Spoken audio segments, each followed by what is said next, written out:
জাহাঙ্গীরনগর বিশ্ববিদ্যালয়ে কেন্দ্রীয় শিক্ষার্থী সংসদ জাকসু ও হল সংসদ নির্বাচন আজ সকাল ৯টা থেকে শুরু ভোট গ্রহণ। ৩৩ বছর পরে অনুষ্ঠিত হতে যাওয়া জাকসু নির্বাচন ঘিরে পর্যাপ্ত নিরাপত্তা ব্যবস্থা গ্রহণ করা হয়েছে।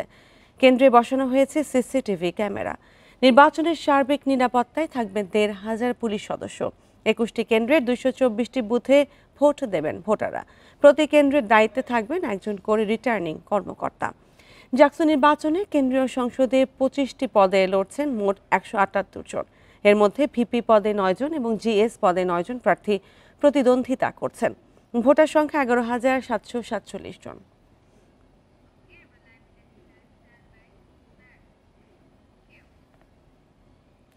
জাহাঙ্গীরনগর বিশ্ববিদ্যালয় থেকে আরও জানাতে যুক্ত হবেন সহকর্মী রুবেল আহমেদ। রুবেল আহমেদ, সকাল ৯টার দিকে ভোট গ্রহণ শুরু হবে, কেমন দেখছেন পরিস্থিতি? শিক্ষার্থীরা কি বলছে?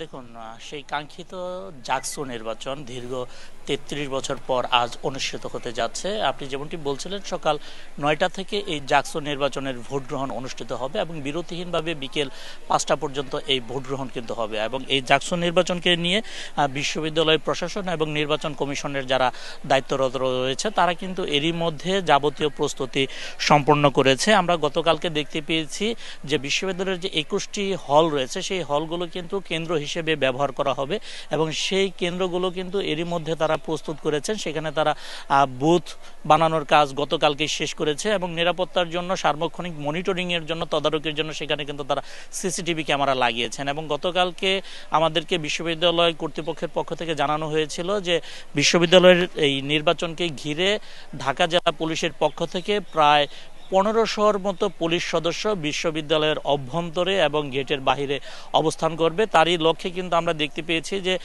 ঢাকা জেলার বিভিন্ন ঢাকা রেঞ্জের বিভিন্ন জেলা থেকে কিন্তু এখানে পুলিশ সদস্যরা এসেছেন, এপিপিএন এর সদস্যরা এসেছেন। তারা কিন্তু বর্তমানে বিশ্ববিদ্যালয়ের যে সেন্ট্রাল ফিল্ড রয়েছে সেখানে কিন্তু তারা অবস্থান করছেন এবং এখানে যারা এসেছেন দায়িত্ব পালন করতে, এখানে কিন্তু ঢাকা জেলার যারা ঊর্ধ্বতন কর্মকর্তারা রয়েছেন, পুলিশ সুপার আনিসুজ্জামান সহ আরও যারা রয়েছেন, তারা কিন্তু এখানে যে পুলিশ সদস্যরা আজকে দায়িত্ব পালন করবে তাদেরকে তারা কিভাবে দায়িত্ব পালন করবে সেই বিষয়গুলো কিন্তু তারা এখান থেকে ব্রিফিং করে তাদেরকে বুঝিয়ে দিবেন। এবং আমরা বিশ্ববিদ্যালয়ের কর্তৃপক্ষের সাথেও কথা বলে যেটি জানতে পেরেছি, তারা আমাদেরকে জানিয়েছেন নিরাপত্তার জন্য ৭ প্লাটুন বিজিবি, ৫ প্লাটুন আনসার এবং ১৫০০ পুলিশ সদস্য থাকবে। তবে যারাই এই বিশ্ববিদ্যালয়ের নিরাপত্তার জন্য আইন শৃঙ্খলা রক্ষাকারী বাহিনীর সদস্যরা যারা মোতায়েন থাকছে, মূলত তারা হচ্ছে নির্বাচন কমিশনের সাথে যারা সংশ্লিষ্ট রয়েছে তাদের নির্দেশনা মোতাবেক তারা কিন্তু কাজ করবে। এবং এই সদস্যরা বিভিন্ন জায়গা থেকে এসেছেন, তারা কোথায় অবস্থান করবেন, কিভাবে কি দায়িত্ব পালন করবেন, কার নির্দেশনা মোতাবেক চলবে সেই বিষয়গুলো কিন্তু এখান থেকে বুঝিয়ে দেওয়া হবে। এবং নির্বাচনের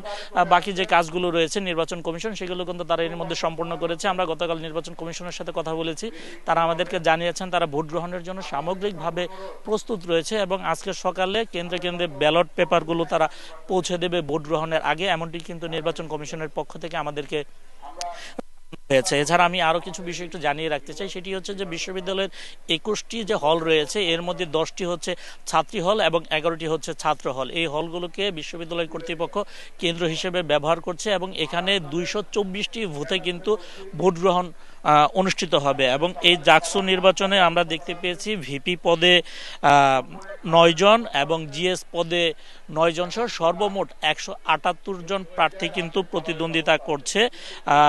এর মধ্যে কিন্তু আমরা দেখতে পেয়েছি ছাত্রদল সমর্থিত প্যানেল রয়েছে, বাক্সাস সমর্থিত প্যানেল রয়েছে, এছাড়া স্বতন্ত্রদের সমর্থিতও কিন্তু এখানে প্যানেল রয়েছে।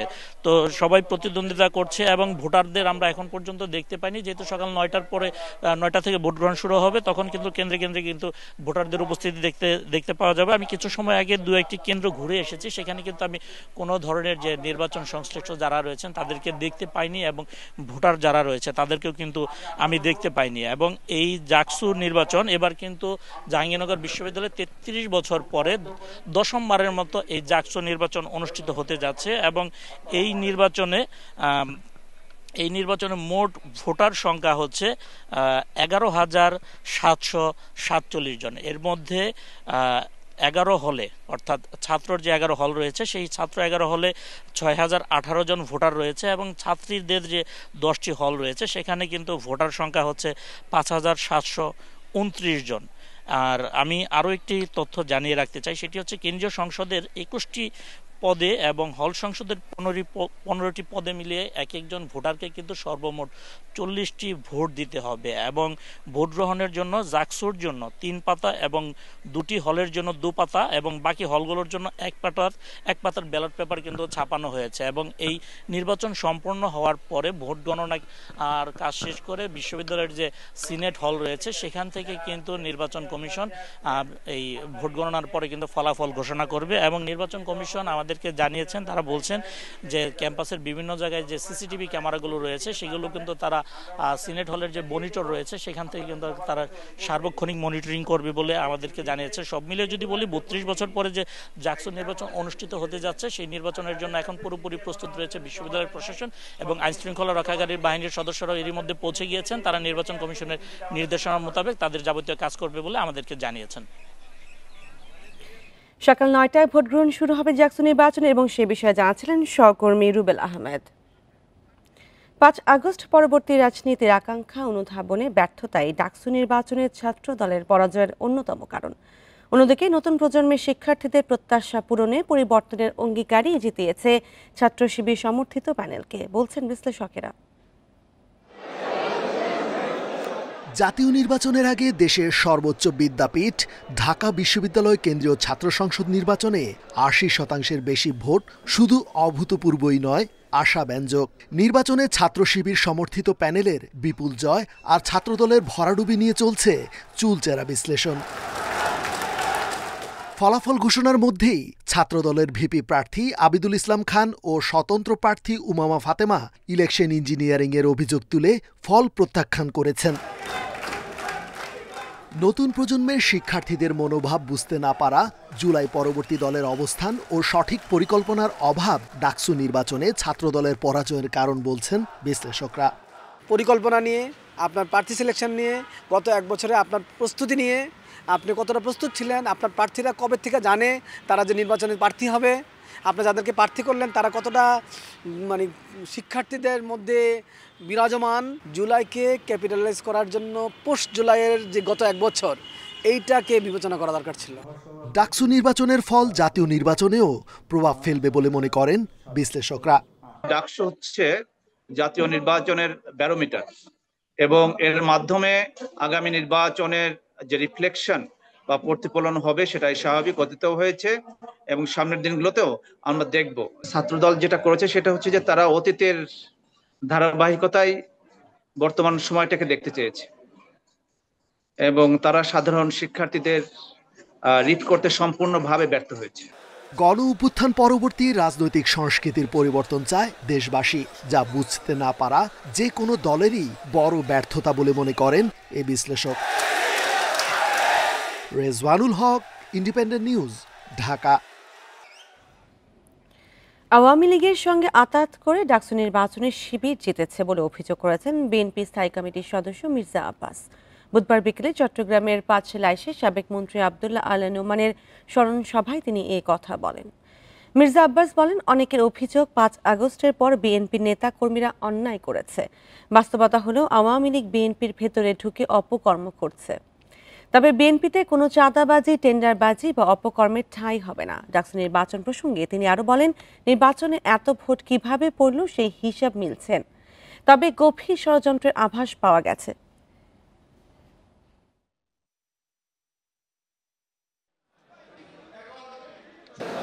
আর তলে তলে আওয়ামী লীগের সঙ্গে আঘাত করে ছাত্রলীগের সকল ভোট যাওয়া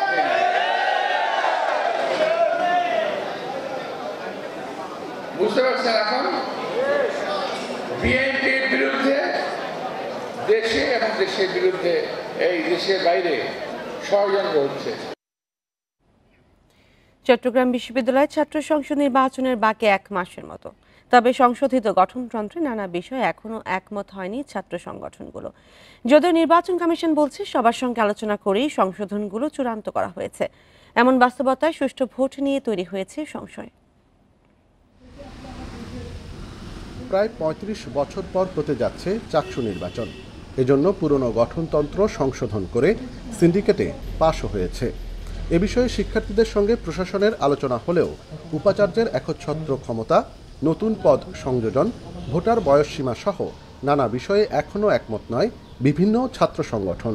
বিশ্ববিদ্যালয়ের প্রশাসনকে বলেছি সেই জায়গাগুলোতে প্রশাসনিক সংস্কার করতে, কিন্তু ইলেকশনের সামনে আমাদের এখনো দৃশ্যমান প্রশাসনিক সংস্কার হয়নি। তো সেই জায়গাগুলো যদি না হয় তাহলে আসলে আমাদের একটা আস্থার সংকট আমাদের সামনে দৃশ্যমান। এটা এখন উপাচার্য মহোদয় আছেন, তার যে একচ্ছত্র ক্ষমতা দেওয়া হয়েছে এখানে সভাপতি হিসেবে, আমরা সেটাকে ব্যালেন্স করার কথা বলেছিলাম, সেটা কোনোভাবে ব্যালেন্স করা হয়নি। এসব বিষয় রাখার কারণে অন্যান্য যে পক্ষগুলো আছে তারা মনে করছে এসব বিষয় শিবিরের পক্ষ থেকে বরং কী করা হয়েছে, তাদেরকে প্রেশারাইজ করা হয়েছে। একটা পক্ষকে জিতানোর জন্য একটা তারা করছে প্রশাসন, এবং প্রশাসন বিভিন্ন সময় বিগত আমাদের কিছুদিন আগে চট্টগ্রাম শহরে যে ঘটনা ঘটেছে ওইখানে প্রশাসনের যে ভূমিকা সব কিছুকে কেন্দ্র করে দেখলে বোঝা যাচ্ছে যে একটা পক্ষকে প্রতি তারা বায়াসড।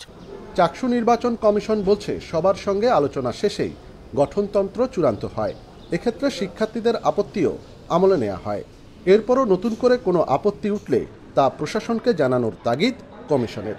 আজকে পর্যন্ত প্রণীত গঠনতন্ত্র অনুসারে নির্বাচন পরিচালনা করব, এবং গঠনতন্ত্র যদি কোনো কারণে কালকে পরিবর্তিত হয় আমরা সেই অনুসারে আমাদের অ্যাকশন প্ল্যান করব। আচ্ছা, দ্বিতীয় কথা হলো গঠনতন্ত্রের পরিবর্তিত রূপ, যে সকল বিষয় নিয়ে ছাত্ররা কথা বলতেছে সেগুলো অলরেডি সংশোধন করে ওয়েবসাইটে দেওয়া আছে। আগামী 12 অক্টোবর চাকসু নির্বাচনে ভোট গ্রহণের কথা রয়েছে। এরই মধ্যে প্রকাশ হয়েছে খসড়া ভোটার তালিকা। অনুপম শীল, ইন্ডিপেন্ডেন্ট নিউজ, চট্টগ্রাম। রাজশাহী বিশ্ববিদ্যালয়ের রাকসু নির্বাচনের প্রাথমিক তালিকা প্রকাশ করেছে কমিশন। বুধবার বিকেলে 315 জনের তালিকা প্রকাশ করা হয়। বাদ পড়েছেন 7 জন প্রার্থী। প্রধান নির্বাচন কমিশনার জানান, সুষ্ঠু নির্বাচনের স্বার্থে আচরণবিধি কঠোরভাবে পর্যবেক্ষণ করা হবে। এরই মধ্যে এক প্রার্থীকে সতর্ক করা হয়েছে। 11 সেপ্টেম্বর আপত্তি গ্রহণ, 13 সেপ্টেম্বর মনোনয়নপত্র প্রত্যাহার এবং 14 সেপ্টেম্বর চূড়ান্ত প্রার্থী তালিকা প্রকাশ করা হবে। আগামী 25 সেপ্টেম্বর সকাল 9টা থেকে বিকেল 4টা পর্যন্ত রাকসু নির্বাচনের ভোট গ্রহণ হবে।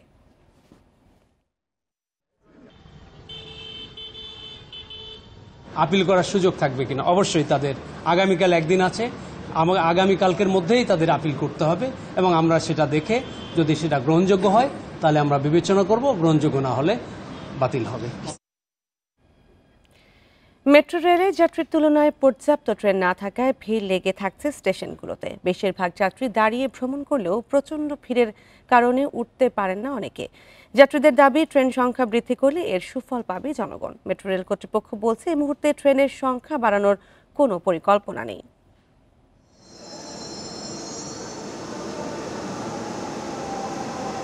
কর্মব্যস্ত নগরীতে প্রতিদিন গড়ে মেট্রো রেলে যাতায়াত করেন 3.5 লাখ মানুষ। তবে বিপুল সংখ্যক এই যাত্রীর জন্য পর্যাপ্ত নয় ট্রেনের সংখ্যা। প্রতিদিন 14টি ট্রেন 178টি ট্রিপ সম্পন্ন করলেও দিনের ব্যস্ততম সময়ে ব্যাপক ভোগান্তি পোহাতে হয়।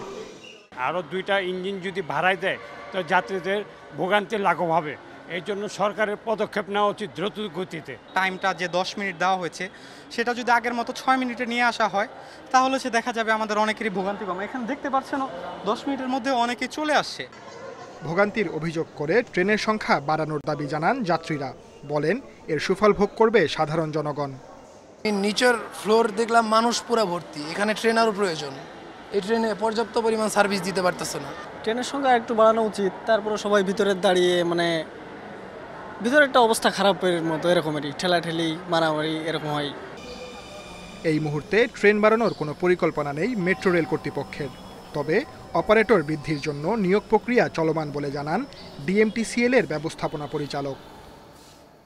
না, ওইটা এখন হবে না, ওটা আরো টাইম লাগবে, লম্বা টাইম লাগবে। এখন আমরা ট্রেন অপারেটরের জন্য অ্যাডভাইস করছি অলরেডি, এবারে আছে। এখন আমরা চাচ্ছি কোচ আগে ট্রেন অপারেটর বাড়াইতে হবে, আমাদের সক্ষম মতো বাড়াইতে হবে।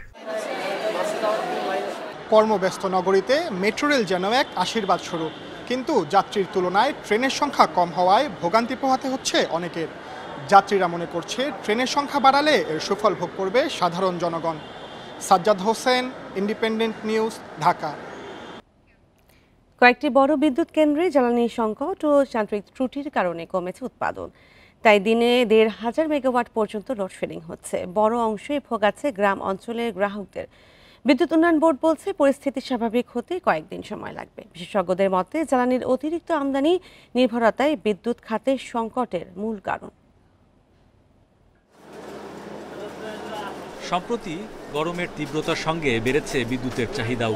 বিপরীতে কমেছে উৎপাদন। মঙ্গলবার রাত 11টায় দেশে বিদ্যুতের চাহিদা ছিল 16,300 মেগাওয়াট, কিন্তু সরবরাহ ছিল 14,569 মেগাওয়াট। সে সময় লোডশেডিং হয় 1,600 মেগাওয়াটের বেশি। মাতারবাড়ি কয়লা বিদ্যুৎ কেন্দ্রের একটি ইউনিট যান্ত্রিক ত্রুটিতে বন্ধ, আরেকটিতে মিলছে 250 থেকে 60 মেগাওয়াট। পটুয়াখালী রামপালের কেন্দ্র থেকেও কয়লার অভাবে মিলছে না চাহিদা মতো বিদ্যুৎ। ভারতের আদানির সরবরাহ অর্ধেকে নেমেছে। 2-3 দিনের মধ্যে হয়তো এগুলো রিকভার করবে। রামপালের কোল অন দ্য ওয়েতে আছে, কাছাকাছি চলে আসছে সম্ভবত। মাতারবাড়িতে হয়তো একটু দেরি হবে। ইন্ডিয়া যদি তাদের যে লোডগুলো কমাইছে, আদানিতেও কমছে, এলপিজি কমছে, এগুলো যদি তারা একটু রিস্টোর করে দেয় তাহলে সিস্টেমটা ইমপ্রুভ করে যাবে। বিদ্যুৎ বিভাগের তথ্য মতে ঢাকা বিভাগে চাহিদার তুলনায় 5% বিদ্যুৎ কম পাচ্ছে গ্রাহকরা। ময়মনসিংহে লোডশেডিং 14 ভাগ, সিলেটে 18, রংপুরে 12 এবং কুমিল্লায় 14 ভাগ লোডশেডিং হচ্ছে। পল্লী বিদ্যুতের গ্রাহকরাই বেশি ভোগান্তিতে। লোডশেডিং বিড়ম্বনার জন্য নবায়নযোগ্য উৎসের বিদ্যুতের অভাব, জ্বালানি সরবরাহে ঘাটতি বড় কারণ বলছেন বিশেষজ্ঞরা। বিদ্যুৎ খাতের আমদানি নির্ভরতা 65% মতো, যেটা পুরোপুরি আনসাস্টেনেবল। এই অবস্থা থেকে আমাদের গ্র্যাজুয়ালি নিজস্ব রিসোর্সের উপর নির্ভরশীলতা বাড়াতে হবে, জ্বালানি দক্ষতা বাড়াতে হবে, যাতে অপচয় যেগুলো হচ্ছে সেগুলো আমরা কমাতে পারি এবং কম খরচে পাওয়ার প্ল্যান্টগুলোর উপর নির্ভরশীল হতে পারি। অন্যদিকে তেলের ব্যবহারটাও আমরা কমাতে হবে, যাতে নবায়নযোগ্য জ্বালানি বাড়িয়ে দিনের বেলা তেলের ব্যবহার কমানো এবং রাতের বেলা ব্যাটারি স্টোরেজকে ইনস্টল করে আমরা যেন তেলের ব্যবহার কমাতে পারি। দেশে মোট 133 বিদ্যুৎ কেন্দ্রের গ্রিড ভিত্তিক উৎপাদন সক্ষমতা 28,000 মেগাওয়াট ছাড়িয়েছে, কিন্তু জলবিদ্যুৎ, সৌর, বায়ুবিদ্যুতের মতো নবায়নযোগ্য উৎসের সক্ষমতা 1000 মেগাওয়াটেরও কম। Hari Saha, Independent News, Dhaka. কৃষকদের তাপজনিত অসুস্থতার ঝুঁকি কমানো ও প্রতিরোধের কৌশল নিয়ে যৌথভাবে কাজ করবে কৃষি স্বাস্থ্য আবহাওয়া অধিদপ্তর। 3 জেলায় উপসহকারী কৃষি কর্মকর্তারা প্রশিক্ষণ দেবেন 3000-এরও বেশি কৃষককে। মাঠে অসুস্থ হলে প্রাথমিক সেবা দেওয়া হবে স্বাস্থ্য কেন্দ্রে। দেশের প্রায় 40% মানুষ কৃষির উপর নির্ভরশীল। সাম্প্রতিক বছরগুলোতে জলবায়ু পরিবর্তনের কারণে তাপমাত্রার অস্বাভাবিক বৃদ্ধি স্বাস্থ্য ঝুঁকিতে ফেলছে কৃষকদের। তীব্র গরমের আশপায় কৃষকের কর্মঘণ্টা। এছাড়া একটানা মাঠে কাজ করায় অসুস্থ বোধ করলে তা কিভাবে মোকাবেলা করা যায় তা নিয়ে একসাথে কাজ করবে আবহাওয়া, স্বাস্থ্য ও কৃষি অধিদপ্তর। প্রথম পর্যায়ে কাজ শুরু হয়েছে সাতক্ষীরা, নওগাঁ ও রাজশাহীতে। অনেক সময় কৃষক অজ্ঞান পর্যন্ত হয়ে যায়, যেটাকে হিটের প্রভাব হিসেবে হিট স্ট্রোক পর্যন্ত হয়ে যায়। এগুলো মোকাবেলা করবার জন্য এই হিট শিল্ড প্রজেক্ট 3টা জেলায় প্রায় 3000 কৃষককে প্রশিক্ষণ প্রদান করবে এবং আমাদের 300 থেকে 350 উপসহকারী কৃষি কর্মকর্তাকে আমরা প্রশিক্ষণ দিব ICDDRBর তত্ত্বাবধানে। তাপজনিত স্বাস্থ্য ঝুঁকিতে করণীয় ও প্রতিরোধে কি ব্যবস্থা নেওয়া উচিত সেসব শেখানো হবে কৃষকদের। এ প্রকল্পে কারিগরি সহায়তা দেবে ICDDRB। পিক্টোরিয়াল ছবির মাধ্যমে কৃষকরা জানতে পারবেন জলবায়ু পরিবর্তন কি, তাপপ্রবাহ কি, তার বাসায় কি করণীয়, তার মাঠে কাজ করার সময় কি করণীয়, এবং শুধু নিজের স্বাস্থ্য রক্ষা না, তার পাশে একজন সহকর্মী যদি অসুস্থ হয়ে যান সেই ক্ষেত্রে কি করণীয়। সো সেই সহায়ক পাঠিকাটা আমরা তৈরি করে সেখানে আমরা মাঠ পর্যায়ে দিয়েছি। 2014 থেকে 2023 সাল এই দশককে 21 শতকের সবচেয়ে উষ্ণতম দশক বলা হচ্ছে। বিশ্বব্যাংকের প্রতিবেদন অনুযায়ী বাংলাদেশের গড় বার্ষিক তাপমাত্রা 2050 সালের মধ্যে 1 ডিগ্রি সেলসিয়াস থেকে 1.5 ডিগ্রি সেলসিয়াস বাড়তে পারে। Buddhadeb Kundu, independent News, Dhaka. গত সংসদ নির্বাচনের চেয়ে এবার প্রায় 500 ভোট কেন্দ্র বাড়াতে চায় ইসি। এ লক্ষ্যে 42,618টি কেন্দ্রের খসড়া তালিকা বুধবার প্রকাশ করে নির্বাচন কমিশন। এর ওপর দাবি আপত্তি নেওয়া হবে 25 সেপ্টেম্বর পর্যন্ত, যা নিষ্পত্তি হবে 12 অক্টোবর। এরপর 20 অক্টোবরে ভোট কেন্দ্রের চূড়ান্ত সংখ্যা জানাবে কমিশন। আগামী ফেব্রুয়ারির প্রথমার্ধে সংসদ নির্বাচন ও ডিসেম্বরে তফসিলের লক্ষ্যে কাজ এগিয়ে নিচ্ছে ইসি। রোডম্যাপ অনুযায়ী বুধবার ভোট কেন্দ্রের খসড়া প্রকাশ করে কমিশন। দ্বাদশ সংসদ নির্বাচনে কেন্দ্র ছিল ৪২,১৫০টি। এবার ভোটার সংখ্যা ১২,৬১,৬১,২০১ জন। প্রতি ৩,০০০ ভোটারের জন্য একটি কেন্দ্র ধরে মোট ৪২,৬১৮টি কেন্দ্র নির্ধারণ করা হয়েছে। এর মধ্যে প্রতি ৬০০ পুরুষের জন্য থাকবে একটি ভোট কক্ষ।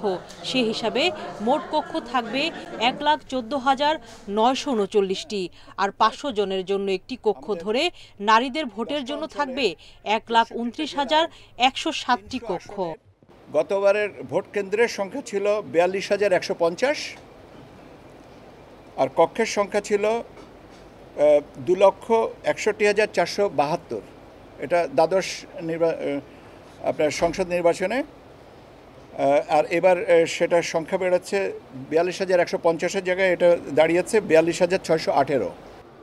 আপত্তি নিষ্পত্তির পর চূড়ান্ত ভোট কেন্দ্রের সংখ্যা প্রকাশ করা হবে ২০ অক্টোবর। দাবি আপত্তির জন্য ২৫শে সেপ্টেম্বর পর্যন্ত, দাবি আপত্তি নিষ্পত্তি আমরা করব ইনশাআল্লাহ ১২ই অক্টোবর এবং চূড়ান্তটা আমরা করব ২০ অক্টোবর। এদিকে সরকারের ইচ্ছা থাকলেও সিসি এবং সইরে পড়ার যোগ্য ক্যামেরা স্থাপনে অপারগতা জানিয়ে স্বরাষ্ট্র মন্ত্রণালয়কে চিঠি দিয়েছে কমিশন। সুলতানা জাহান মিতু, ইন্ডিপেন্ডেন্ট নিউজ, ঢাকা। নরসিংদীর শিবপুরে পারিবারিক বিরোধের জেরে দুই ভাইকে কুপিয়ে হত্যার অভিযোগ উঠেছে চাচাতো ভাইয়ের বিরুদ্ধে। বুধবার সন্ধ্যায় উপজেলার বৈলাব গ্রামে এ ঘটনা ঘটে। পুলিশ ও স্থানীয়রা জানায়, টিউবওয়েলের পানি নিষ্কাশন নিয়ে দীর্ঘদিন ধরে বিরোধ চলছিল অলিউল ইসলাম সোহাগ ও দিদার মিয়ার পরিবারের মধ্যে। এর জেরে সন্ধ্যায় ধারালো অস্ত্র নিয়ে সোহাগ মিয়া ও তার ভাই রানার উপর হামলা চালায় দিদার মিয়ার পরিবার। এতে ঘটনাস্থলেই রানার মৃত্যু হয়। গুরুতর অবস্থায় সোহাগ মিয়াকে উপজেলা স্বাস্থ্য কমপ্লেক্সে নিলে চিকিৎসক মৃত ঘোষণা করেন। খবর পেয়ে মরদেহ দুটি উদ্ধার করে পুলিশ। তদন্ত করে ব্যবস্থা নেওয়ার আশ্বাস পুলিশের। আপন চাচাতো দুই ভাইকে ছুরিকাঘাত করে যেটা বললাম বিদ্ধ করে হত্যা করে। এই বাড়িতে এসে কাউকে পাইনি এবং আশেপাশে কোথাও কাউকে পাওয়া যাচ্ছে না। আমরা সর্বোচ্চ চেষ্টা করতেছি। গাজীপুরে অনুমোদন ও বিধিমালার না মেনে মাত্র ১ কাঠা জমির ওপর ৪তলা বাড়ি নির্মাণ করেছেন স্থানীয় আব্দুল আলিম। এমনকি বাড়ির চারপাশে ছাড়া হয়নি কোনো জায়গাও। ঝুঁকিপূর্ণ এই বাড়িটি নিয়ে আতঙ্কে রয়েছেন প্রতিবেশীরা। পুলিশ ও সরকারি দপ্তরে অভিযোগ করেও কাজ হয়নি বলে অভিযোগ এলাকাবাসীর। মাত্র ১ কাঠা নিচু জমি, সেখানে বালু ফেলে নির্মাণ করা হয়েছে ৩ তলা বাড়ি। বিগত সরকারের সময় ক্ষমতার দাপটে তা করেন টঙ্গীর মাজুখানা পশ্চিমপাড়ার এলাকার বাসিন্দা আব্দুল আলিম। স্থানীয়দের অভিযোগ, ভবনটি নির্মাণে অনুমোদন বা কোনো নিয়মই মানেননি আব্দুল আলিম। ঝুঁকিপূর্ণ হওয়া সত্ত্বেও প্রতিবেশীদের বাধার মুখে এখন করছেন ৪ তলার নির্মাণ। এর কথা শুনে না, ডরার আগে মানে না, ইচ্ছে মতো তাই করে। আর আমলে কোনো কথা আমরা করতে পারিনি। এগুলোকে দোতলা করলে কোনো কথা ছিল না, কিন্তু উনি করতে করতে এখন ৪ তলা করে ফেলছে। এই বিল্ডিং যদি কোনো কারণে যদি ভেঙে পড়ে তাহলে এর খেসারত কিন্তু আমাদেরকে দিতে হবে। বিষয়টি নিয়ে এলাকাবাসী ভবন মালিকদের সঙ্গে আলোচনায় বসলেও হয়নি সমাধান। বরং তার দাবি, অনুমোদন না নিলেও প্রকৌশলী দিয়ে বাড়ি নির্মাণ করেছেন তিনি। কোত্থেকে সে প্ল্যানটা নিল, এই জন্য আমরা তাদেরকে একটা সময় দিচ্ছি যে আমরা এই সপ্তাহের মধ্যে বসে এটা দেখব এবং যদি আইনের মধ্যে পড়ে তাহলে আমরা সমাধানটা করে দেবো ইনশাআল্লাহ। এটা বিদ্বেষমূলক একটা কথা। এটা তার বাড়ি হইতে একটু ছায়া পড়ছে, সে তো নিজের বাউন্ডারির উপরে গড় করছে। আর আমি তো মোটামুটি চতুর্দিকে 2 ফুট, তার এদিক দিয়েও যে নাকি করছে তার এদিক দিয়ে আমি 20 ইঞ্চি ছেড়ে নিছি। নিরাপত্তা বিবেচনায় গাজীপুর উন্নয়ন কর্তৃপক্ষের কাছে লিখিত অভিযোগ করেছেন ভুক্তভোগী বাসিন্দারা। এছাড়া বড় দুর্ঘটনার শঙ্কায় থানাতে সাধারণ ডায়েরিও করেছেন তারা। 3 তলা বাড়ি সে যে করছে, এটা তার কোনো সরকারি যে রাজুক বা গাউক বলেন তার কোনো অনুমোদন সে নিয়ে করে নাই। সে এলাকার রাজমিস্ত্রিদের তাদের নকশা সেই বাড়িটা করতেছে। তো এই নিয়ে এটা একটা দুর্ঘটনা ঘটতে পারে। আর যেটা প্লাস পয়েন্ট হচ্ছে, মানে মেন যে কথাটা হচ্ছে যে এই বাড়ির যে মালিক বা মালিকের যে পরিবার, তারা কেউ কিন্তু বাড়িতে থাকে না। এসব অভিযোগের বিষয়ে কথা না বললেও অনিয়মের বিষয়ে বিধিমালা অনুযায়ী ব্যবস্থা নেওয়ার আশ্বাস দিয়েছেন গাজীপুর উন্নয়ন কর্তৃপক্ষ। Independent news. গত বছরের বন্যার ক্ষয়ক্ষতি এখনও পুরোপুরি কাটে উঠতে পারেনি নোয়াখালীর প্রত্যন্ত এলাকার মানুষ। সংসারের হাল ফেরাতে পুরুষদের পাশাপাশি নারীরাও আয়ের চেষ্টা করছেন। সরকারি বেসরকারি সহায়তায় নিরাপদ পানি ও স্বাস্থ্যসম্মত শৌচাগারের ব্যবস্থা হয়েছে। সীমিত আয়ে খাবার এবং সন্তানের লেখাপড়ার খরচ চললেও ক্ষতিগ্রস্ত ঘর মেরামত করতে পারেনি অনেকেই। 2024 সালের ভয়াবহ বন্যায় বড় ক্ষতির শিকার হয় নোয়াখালীর প্রায় সব উপজেলা। এর মধ্যে সদরের কালাদরা, এউজবালিয়া ও আন্ডারচর ইউনিয়নের 90% মানুষই ক্ষতিগ্রস্ত হয়। পানি নামলে আশ্রয়কেন্দ্র থেকে ফিরে দেখেন সাজানো সংসার লণ্ডভণ্ড, ভেসে গেছে জমির ফসল। বন্যায় সর্বস্ব হারানো মানুষ শুরু করে ঘুরে দাঁড়ানোর চেষ্টা। সরকারি বেসরকারি সহায়তায় কিছুটা সহজ হয় তাদের লড়াই। মধ্য ও দীর্ঘমেয়াদী প্রকল্পের আওতায় ক্ষতিগ্রস্ত এলাকায় টিউবওয়েল স্থাপন ও শৌচাগার নির্মাণ হয়েছে। স্থানীয়রা বলছেন, সীমিত আয়ে কোনোমতে খাবার ও সন্তানের পড়াশোনা চললেও ক্ষতিগ্রস্ত ঘর মেরামত করা যায়নি। কিছু টাকা দিল, টাকা দিয়ে কিছু হাঁসমুড়ো কিনলাম, কিছু ছেলে মেয়ের কাপড় চোপড় কিনলাম। সেলাই কাজটা খুবই ভালো চলে, দিন 200-500 টাকা হয়, 300 টাকা হয়। যা যে কতনটা দিছে এই কতন বুড়ি কাটাচ্ছে, আর অসংখ্য লোক এখনো খবর অনটন আছে। এই পরিপ্রেক্ষিতে যদি সরকার আমাদেরকে কিছু সহযোগিতা করে বা দেয়, তাহলে আমরা কিছু উপকৃত হইলাম। এই অঞ্চলে দীর্ঘদিন বড় বন্যা না হওয়ায় প্রস্তুতির অভাবে গত বছরের বন্যায় ক্ষয়ক্ষতি বেশি হয়েছে বলছেন ইউএনও। জানান, ক্ষতিগ্রস্তদের জন্য নগদ টাকা, চাল, শিশুখাদ্য, গোখাদ্য এবং শুকনো খাবার বিতরণ করা হয়েছে। 24 সালের বন্যা নোয়াখালীতে স্মরণকালের সবচেয়ে ভয়াবহ বন্যা এবং দীর্ঘদিন এই অঞ্চলে বন্যা না হওয়ার কারণে মানুষের পূর্ব প্রস্তুতিটা কিছুটা কম ছিল। তো এখনও আসলে পরবর্তীতে বন্যা হলে কি কি জায়গায় আমাদের প্রস্তুতি নিতে হবে তার ক্ষেত্রে আরও অনেক ইমপ্রুভমেন্টের সুযোগ আছে। জেলা ত্রাণ ও পুনর্বাসন অফিসের তথ্য অনুযায়ী 2024 সালের বন্যায় কৃষিখাতে ক্ষতি 581 কোটি 17 লাখ টাকার। এছাড়া 457 কোটি টাকা মূল্যের নলকূপ ও স্বাস্থ্যসম্মত শৌচাগার ক্ষতিগ্রস্ত হয়। Independent news. আর আসলে এখনকার সংবাদ ইন্ডিপেন্ডেন্ট টেলিভিশনের সব খবর বিস্তারিত জানতে চোখ রাখুন ফেসবুক, ইউটিউব ও এক্সে। ধন্যবাদ সবাই।